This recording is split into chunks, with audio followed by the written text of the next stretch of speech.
भाजपा विधायक रामेश्वर शर्मा ने बैतूल के मुलतई में संघ प्रचारक पर हुई मारपीट की घटना की निंदा की। उन्होंने कहा कि समाज के बड़े लोग अपने युवाओं को समझाएं कि सड़कों पर शांति बनाए रखें। सड़क सबके चलने के लिए है, किसी को डराने या मारने के लिए नहीं। अगर किसी ने गड़बड़ी की तो सख्त कार्रवाई होगी। करवा चौथ पर मेहंदी लगाने के सवाल पर उन्होंने कहा कि हमारी बहनों को वही मेहंदी लगवानी चाहिए जो अपनी परंपरा को मानते हैं। बालाघाट पुलिस मामले में उन्होंने जांच कमेटी बनाई है और दोषियों पर कार्रवाई की बात कही। छिंदवाड़ा घटना पर उन्होंने कहा कि सरकार पीड़ित परिवारों के साथ है और तमिलनाडु सरकार से सहयोग न मिलने पर केंद्र की मदद ली जाएगी।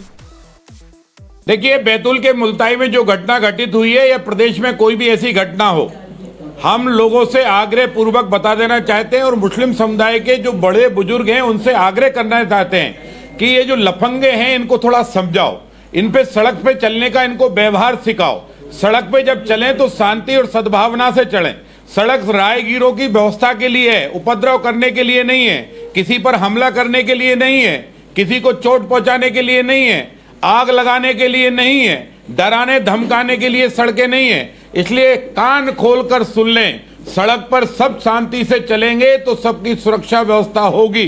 सड़क पर चलने वाले राहगीरों के साथ मारपीट करने की कोशिश की तो गंभीर परिणाम भुगतने पड़ेंगे। ऐसी सुताई होगी कि अब भी रोने के लिए आंखों में आंसू कम पड़ जाएंगे। इसलिए मेहरबानी करके, चाहे ये घटना तो दुर्भाग्यपूर्ण है ही जो संघ के जिला प्रचारक जी के साथ हुई है, आम नागरिक के साथ भी अगर इस तरह की घटना मध्य प्रदेश के अंदर किसी ने भी करने की कोशिश की, सांप्रदायिक उत्पाद फैलाने की कोशिश की, हिंदू मुस्लिम तनाव बनाने की कोशिश की, तो डॉक्टर मोहन यादव की सरकार है, कानून अपना काम करेगा।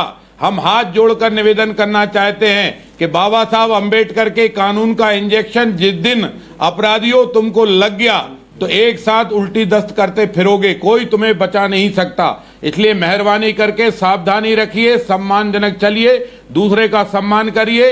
अपराधी प्रवृत्ति अगर नहीं त्यागी तो डंडा अपराधी प्रवृत्ति को पर वार करेगा और एक दिन अपराधी प्रवृत्ति तुम्हें त्यागना ही पड़ेगी। अगर ऐसी मांग हमारी बहनों ने सुतई तय किया है तो मैं सभी बहनों को प्रणाम करके करवा चौथ के इस पावन व्रत की उनको हृदय से बधाई और शुभकामनाएं देता हूं और उम्मीद करता हूं कि आप अपने आचरण व्यवहार में वही काम करें जो व्रत के महत्व को जानते हैं, जो व्रत की रक्षा करना जानते हैं, जो सनातन संस्कृति और सभ्यता को मानते हैं।